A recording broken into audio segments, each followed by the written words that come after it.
About 2 years ago, when the reauthorization process began, and several people have mentioned that, that's where we renew our federal highway law and establish policy, federal transportation policy, or the surface transportation policy, for the next 6 years.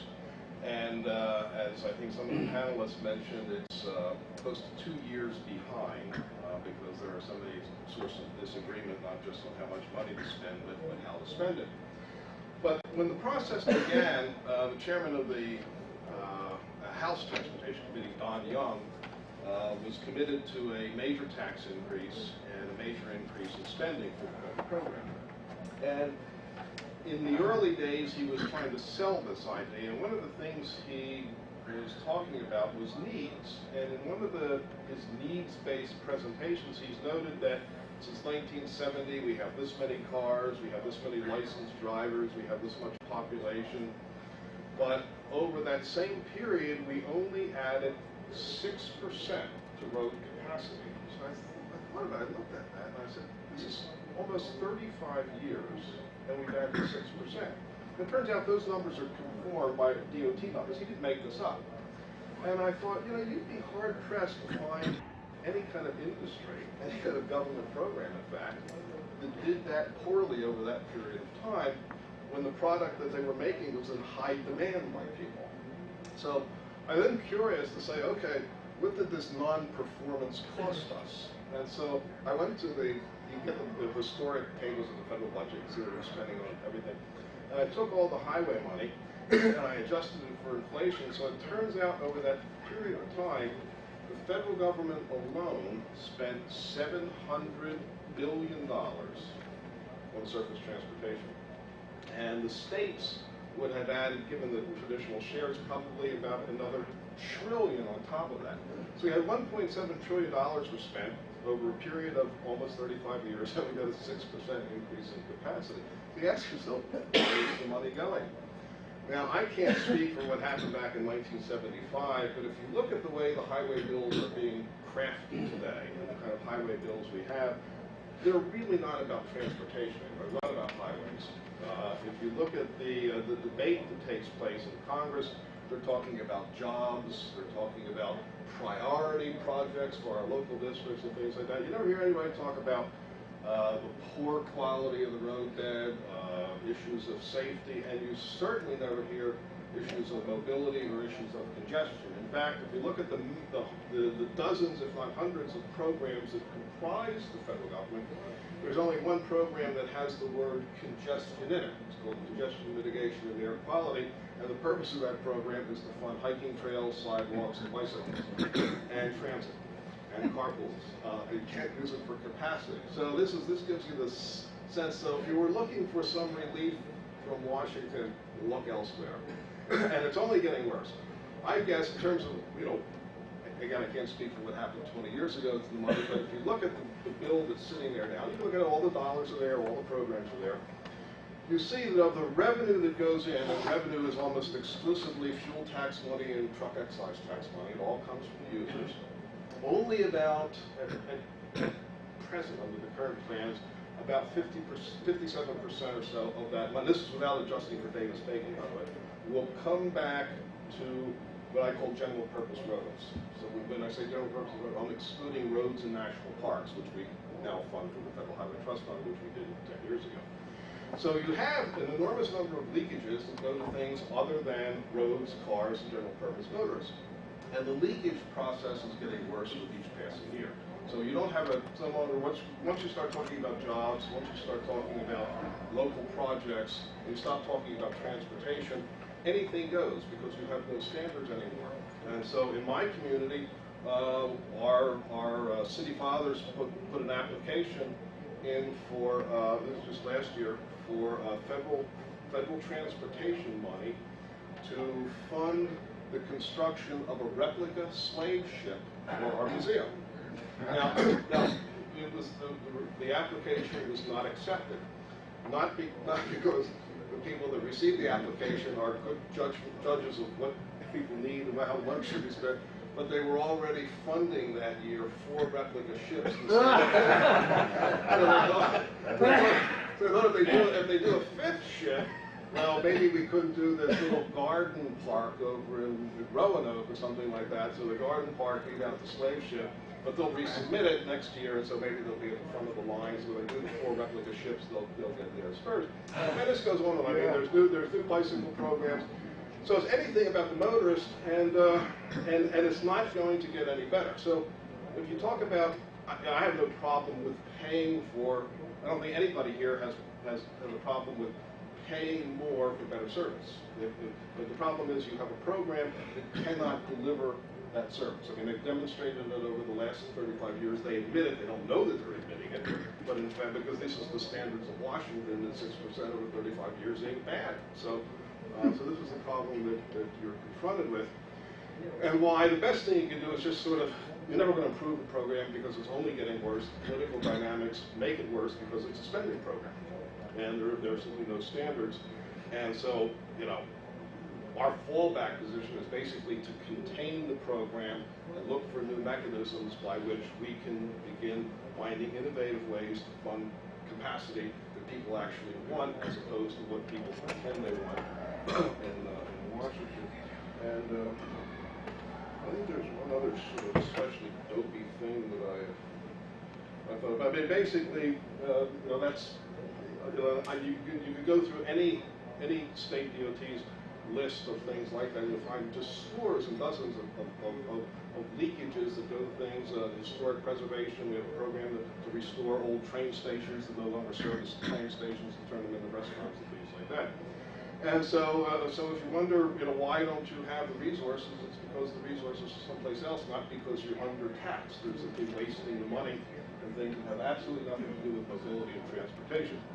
So having said that, what I'd like to do is just sort of spend the rest of the time talking about a couple of things that are potential sources of congestion relief that didn't get much of a hearing during one way or other during many of the panels today.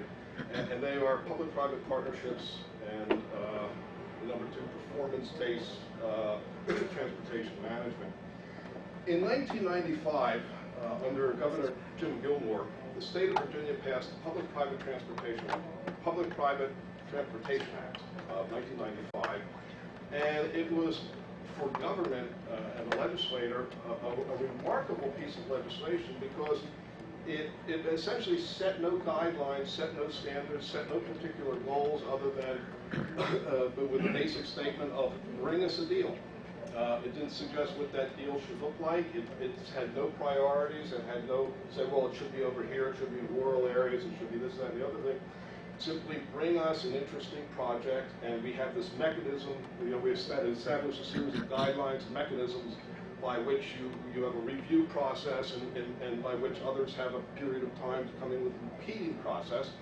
But we are in the business of accepting unsolicited proposals from serious bidders.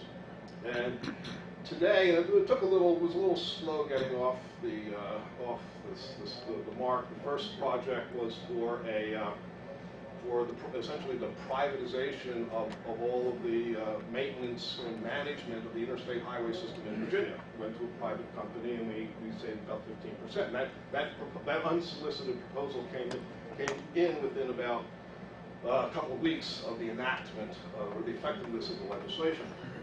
We didn't have much in the way of capacity changes. It took a while for people to understand this, and it's, you know, submitting bids like this is not cheap, and so it took a while for people to get an understanding of it. But the first capacity edition was something called the Pocahontas Parkway in Richmond, Virginia, which came in from a private company. Offered to build about, what is it, 8-mile, 12-mile stretch of a toll road in the southern suburbs of Virginia. And that was built. Now, these are not private roads. These are public-private partnerships. They are, for all intents and purposes, public roads that are owned and managed by a public corporation that's created. But there are virtually no government funding goes into this. All the money comes from borrowing. And you create what's called a 6320 corporation, which allows you to borrow money tax exempt, which allows you to then compete with otherwise fully public projects. We now have, as a result of the first example, I think Pocahontas Parkway opened up in 2002. So Yeah, relatively, since they started in 2000 and 2002. But again, it demonstrated the feasibility of the process. It went fairly smoothly, the whole project. It was built quite quickly because you didn't have to do it through all the normal DOT procedures and everything like that. So as a consequence, we now have, sitting on the table in Virginia, $14 billion worth of projects. Now, they don't all add, they add up to much more than that because we have competing projects. But if we assume that in every one of those cases, a winner is selected for all the projects. Some of the projects have 2, some of them have 3. The winner is selected for all of those projects. We will have $14 billion worth of investment in capacity-enhancing roads in areas that are badly congested at no cost whatsoever to the taxpayer. And in fact, they've already come to their first agreement. They had again, it takes over a year before these things come in, the evaluated process. And because there's no formal procurement process, there's a lot of negotiation involved. And what the state does is it ends up, if you have 2 competitors, they play one off against the other for how am I going to get the best deal in this. And they finally settled on is it Fluor Corporation, the one for the Beltway? Yeah. And they finally came to an agreement with Fluor Corporation to add 4 new lanes in the Washington Beltway. Anybody that's been through there knows what a disaster that is. So it'll be a total of 4 high occupancy toll lanes in the Virginia side of the Beltway connecting the bridge to the Springfield interchange. There's still some parts of Virginia Beltway that won't be tolled. But the most congested part that badly needs the capacity expansion, will get that. And again, this is being done at absolutely no cost to the taxpayer. The original deal was that $100 million of the expected $600 million would come in by the state, and that was the state's payment to use to allow HOVs to ride for free and the buses on for free. And essentially, we're getting all the free stuff, but the state essentially negotiated no state payment, all private sector. And in return for that, they brought in other investors. Right. They proposed to bring in Australian money. But the business plan is feasible, and they're expected to begin construction in sometime in 2006, and expect the whole project to be completed in 2011. Yeah. A major project because all this is highly congested. And we have other projects. We have projects for bridges. We have projects for I-95. We have projects for I-81, and more are coming in as people begin to see that the state's really serious. They're closing deals. And all major these tunnels too in Hampton Roads. Right. And all of these are major projects with major investors, major companies like Bechtel, Fluor, Koch Industries, and so on, in partnership with major finance companies. So this is kind of really exciting, and just in comparison, the $14 billion compares to the annual $1 billion we get from the federal government each year as our share of the federal highway money. So we're talking about significant amounts of money that are out there and available for capacity expanding projects from the private sector that can be done with much less fuss, the other thing. And again, I think as both Peter and Sam pointed out, the attractive thing about toll projects is they only make sense where there is congestion. You're not going to put a toll road in an isolated rural area because there isn't enough market to keep it going, there isn't any congestion, nobody will ever use it. So you put it in a place where people are willing to pay to get relief for premium service, and they're only willing to do that where you have a lot of congestion, where the alternative is I can spend 2 hours on the free road or 45 minutes on the pay road. Time is money to me, and I'm going to go over to the pay road. This is kind of, a lot of other states are now looking at this. Georgia implemented a version of the Virginia one. It's kind of tweaked a little bit here and there. And you've got $1 billion project on the table. 3 projects. Now you have 3 projects? Yeah. And then Texas has taken, and each state then takes the basic Virginia model and then does some own improvements. They look at, what are some of the flaws in the Virginia project? Well, one of the flaws is there was no specific time that the state had to get back to you. So the state could take its little time. So the Texas plan and I think the Georgia plan put a little bit more explicit burden on the state instead of all the burden of timeliness on the hands of the private sector. And so Georgia's done it, and then Texas has taken it and added its version and regionalized it so that not only can we, and the problem with the Virginia one is even though the beneficiaries of these are all going to be in the northern Virginia area, they have to go down to Richmond and do all the negotiations and approvals. And it's probably the same thing in Georgia where you have to go to the state capitol to get this. In Texas, they've actually devolved the authority to do these deals to transportation districts. And since increasingly congestion tends to be local in nature, this makes sense to sort of get a distant capital that may have another political agenda out of the business and let you solve these problems. And already, Texas has a... Colorado has got a lot going on. Yeah, so there's a lot. I mean, this is now beginning to spread around the country. Texas has a $7 billion offer from Sintra to build a road, toll road. The Trans-Texas Yeah, Corridor, look, number 35. And what's interesting about that is in addition to agreeing to put up all the money to build it, they gave the state DOT about $1.2 billion as just sort of a commission, okay, to give us the right to do this. So again, what's important is that there's an enormous amount of money that's sitting out there waiting to be invested in highways if your DOTs just get out of the way. And what happens is if you're in another state and you don't have it, you see all this money flowing into Virginia, and you say, holy smokes, I can't pass up this tremendous opportunity. And so you're seeing this spread around Washington and Minnesota and so on. We're all beginning to either adopt the law or to have some kind of law in the books, kind of approve it to make it more competitive with some of the existing laws. So anyway, that's a very promising area that is essentially, other than requiring kind of ultimate approval by the governing authorities, you don't have to sit around worrying about some budget authorization because you control the money, you control the design, you control the point A to B, and it's all your deal, and it's simply up to them to agree to it and agree to work with you because essentially you're doing all of these things in existing publicly owned right-of-ways. Last thing, just briefly talk about performance-based transportation programs.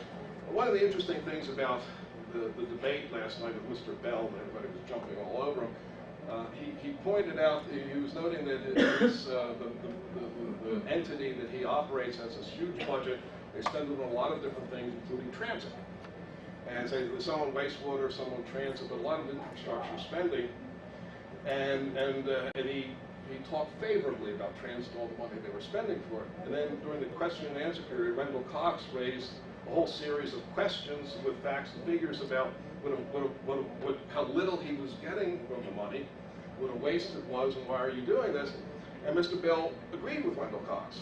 So, and this doesn't seem wholly inconsistent. I mean, this is the problem of public infrastructure investments because when there is no standard, there is no right or wrong. So you can say, well, this is what I'm doing, and somebody can say, you're totally wrong, and you say, well, I probably am. But because you're just saying you're totally wrong doesn't tell you what's totally right. And there is no mechanism to judge good versus, we only know various stages of incompetence. We have no standard of excellence. And what the performance-based programs do is it establishes a system of performance-based excellence. Essentially what you do is you quantify goals for a state DOT. And this is still in the very early stages. Places that have had them the longest have only had them for 5 years. And if you look at them, they go through an evolutionary process. But the evolutionary process is making them better. Essentially, you start out with a bunch of quantifiable goals of congestion mitigation. In both Maryland and Florida, they take versions of the TTI congestion numbers. And that's a standard. Reducing that standard or holding that standard or doing something with that standard then becomes the goal of the DOT, and it becomes the goal that they are in some way held accountable for. Now, you're seeing one of the problems is a lot of these performance-based things are becoming also very political, because it didn't take long for the transit people to recognize that if it's on a purely cost-efficient basis, there will be no transit spending.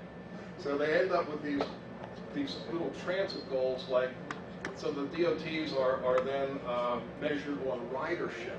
And I think in the Oregon performance-based thing. It's how many buses are equipped with bicycle racks and things like that.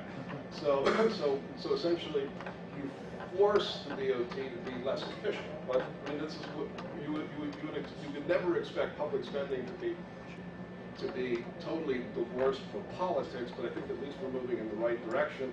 And some places are doing better than others. I think Maryland has an excellent, in terms of looking at the ones out there.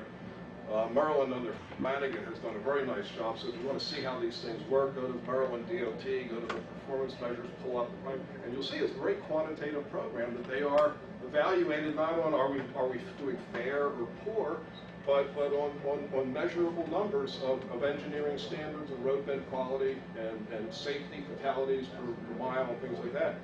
And Florida also has a fairly interesting one, and you're seeing this spread, and a lot of discussion of this on DOTs. So this is certainly something that you can push back in your own states and communities. It makes an important difference because you now have a way to hold people accountable and end the kind of double talk that you get from political figures like Mr. Bell, who means well, I think, but who simply has no standards by which he can be effectively measured and goals. So essentially, he has to accommodate the loudest transportation group, and invariably, that's the transit industry. So let me wrap it up with that, and I guess we can turn it over to